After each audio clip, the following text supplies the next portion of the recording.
We'll now take a look at what occurs during the second week of development, and we'll look at both what happens to the embryoblast as well as the trophoblast. So now on this slide, this region here represents what we were looking at as the embryoblast, and then all of this out here is the trophoblast. Let's talk about the trophoblast first. We've already said that the trophoblast collaborates with the great deal of syncytiotrophoblast, and the syncytiotrophoblast starts to arrange itself into these finger-like projections called the villi, and it's those villi that actually are eroding into the endometrial lining of the uterus.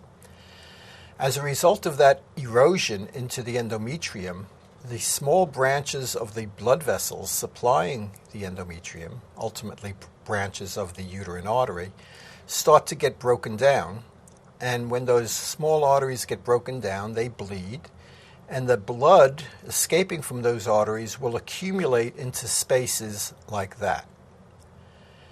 And that accumulation of blood into those spaces, those blood-filled spaces, are now called lacunae. And as you can see, those lacunae of maternal blood are positioned in between the villi of the syncytiotrophoblast. So that is maternal blood that we see there.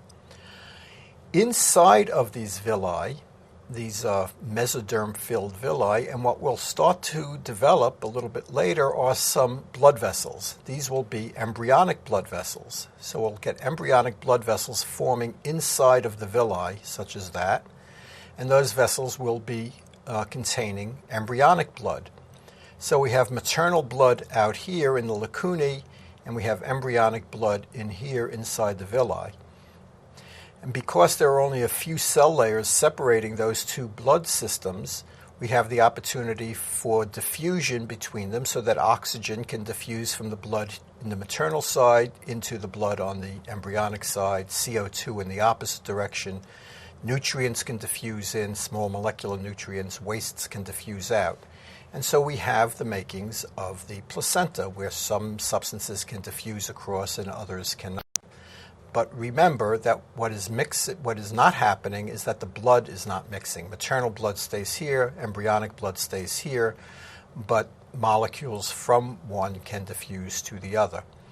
Subsequently, there will be a circulatory system that develops within the embryo, and that intraembryonic circulatory system will communicate with this extraembryonic circulatory system. So we now have a pathway for getting oxygen and nutrients from the mother to the embryo, and wastes and CO2 in the opposite direction. So that's all that we'll say about the placenta. We'll now turn our attention to the derivatives of the embryoblast. And we can see that the embryoblast, the cells of the embryoblast, have rearranged themselves into two layers of cells, as can be seen here and here. We're not going to have a discussion about this and this right now. What we have these two layers of cells, and that's why we call this a two-layered embryo. Now, for our next slide, all we're going to do is take this very same diagram and turn it 90 degrees so that these two cell layers are one above the other instead of side by side. And that's what we see on this picture. It's exactly the same picture with two cell layers, one above and one below. And we turned it in this position for two reasons. One is this is the standard orientation that one will always see in any embryology text when you see a picture of a two-layered embryo.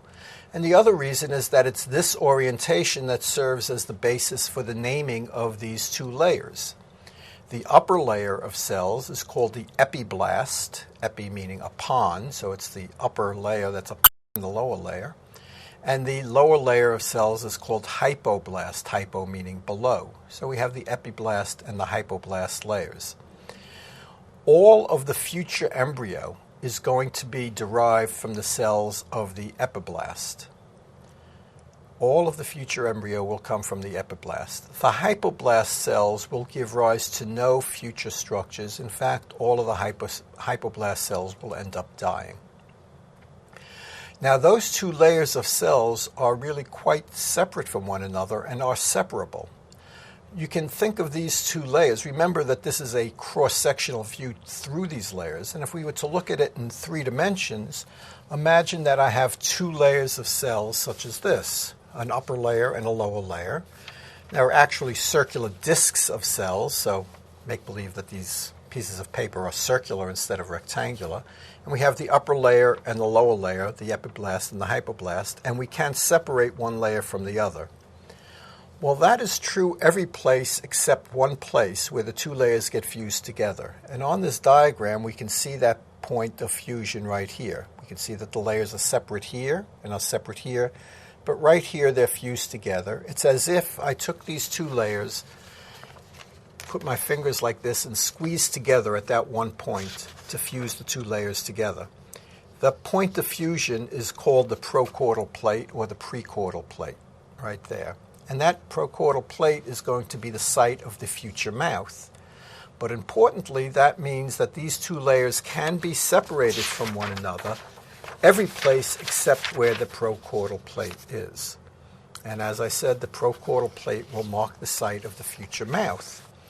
The other important point about the procaudal plate is that since we know that's where the mouth is going to be, that means that's where the head is going to be. So by identifying the procaudal plate, we've taken this circular disc of cells that has no polarity. Once we've established that this is where the mouth will be, and therefore that's where the head will be, we now know that this is the head end of the embryo, therefore this is the tail end of the embryo, which means this is the right side of the embryo and this is the left side of the embryo. So with the establishment of the procaudal plate, we've now established a polarity for this embryo. And that polarity is a critical element of all future development. In order for the cells of different parts of the embryo to become different things, we need to know which part of the embryo do those cells live in. Is it the head end or the tail end, and so forth. So the procaudal plate is the first identifiable indication of polarity. So those are the critical events of the 2nd week. The placenta begins to form. The inner cell mass, the embryoblast, differentiates into 2 layers of cells, an epiblast and a hypoblast, and those 2 layers of cells are fused together at one point called the procaudal plate.